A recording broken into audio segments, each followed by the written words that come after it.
recognize the gentleman from Connecticut, Mr. Courtney. Thank you, Mr. Chairman, and thank you to both witnesses for your thoughtful testimony today. Admiral Harris, on September 15th, 2021, President Biden announced the new AUKUS security agreement, Australia, U.S., and U.K., which seems perfectly aligned with the comments you just made a moment ago, which are on page 5 of your testimony, that, quote, America's single asymmetric strength is our network of security alliances and partnerships. David Ignatius, the veteran journalist at Washington Post, described AUKUS as, quote, the most important strategic move in decades. As someone who served as commander in Indo-Pacific, can you describe the strategic importance of AUKUS, in particular providing Australia with nuclear technology to have nuclear-powered submarine force as it relates to the priority of building regional partnership capacity in the Indo-Pacific?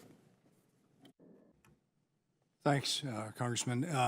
AUKUS is supremely important. I mean, we're going to share the crown jewel of America's military technology, the nuclear submarine, the nuclear reactors, with another country, and that's Australia. We have not done that with any other country except for the UK back in the late 50s and into the 60s. So here we have the two countries with that capability, the United States and the UK, and we're going to share that with Australia. It's significant, but it's only going to be significant over the long term if we follow through.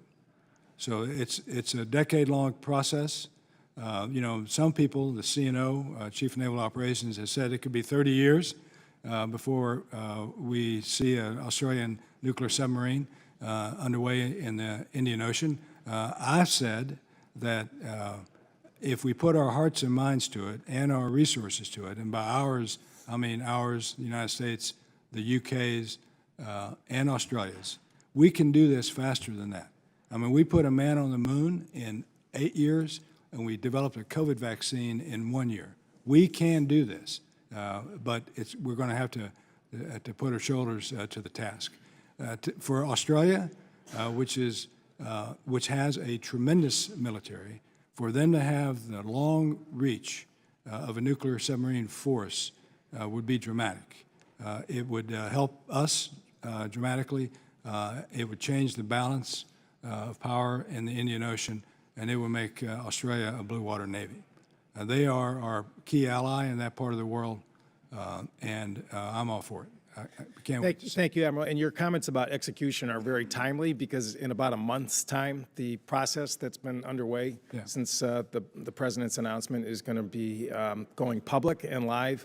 And one of the biggest questions that we have to solve as a Congress is to make sure that we knock down the barriers of export controls to share that nuclear technology. And that actually is going to be a task for this committee.